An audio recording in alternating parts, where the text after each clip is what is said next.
Israel's Security Cabinet has authorized Prime Minister Benjamin Netanyahu's government to decide the manner and timing of a response to a rocket strike in the Israeli-occupied Golan Heights. 12 teenagers and children aged 10 to 20 were killed and 20 others were wounded, according to the Israeli military. An 11-year-old child remains missing, residents informed Israeli media. By midday, the coffins, draped in white cloth and adorned with photos of the victims, were carried through a crowd of thousands to the cemetery, where they were lined up for burial. The attack in Maid al-Shams on Saturday, the deadliest in Israel or its annexed territories since the October 7th assault by Hamas, has been blamed on Hezbollah by both Israel and the United States. Hezbollah, however, denies any involvement. A terrible tragedy. Innocent boys and girls. The heart breaks. And I told you, Hezbollah is responsible for this, and they will pay the price.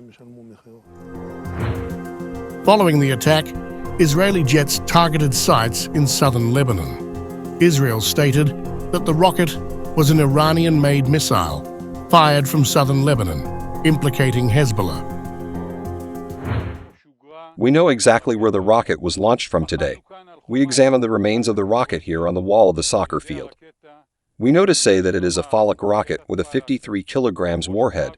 This is a Hezbollah rocket, and whoever launches such a rocket into a built-up area wants to kill civilians, wants to kill children. The rocket that murdered our boys and girls was an Iranian rocket, and Hezbollah is the only terror organization which has those in its arsenal, said Israel's foreign ministry. Security sources indicated that Hezbollah was on high alert and had cleared key sites in southern Lebanon and the eastern Bekaa Valley in anticipation of an Israeli response. The Security Cabinet's meeting concluded with Netanyahu's office announcing the authorization for the Prime Minister and Defense Minister to determine the specifics of Israel's retaliation. The White House supported Israel's position, with Vice President Kamala Harris reaffirming her ironclad support for Israel's security. The U.S. is engaged in diplomatic efforts to prevent further escalation, with Secretary of State Antony Blinken emphasizing the desire to avoid intensifying the conflict. Blinken condemned Hezbollah for the attack and expressed solidarity with Israel. The Golan Heights. First, let me say that we are deeply saddened by the loss of life that we saw.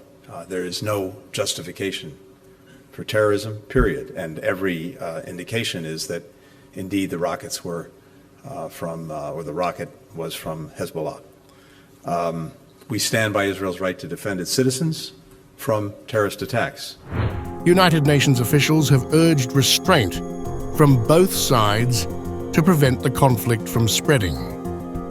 The Lebanese government has asked the U.S. to urge Israel to show restraint, while Iran and Syria have warned against further Israeli actions in Lebanon.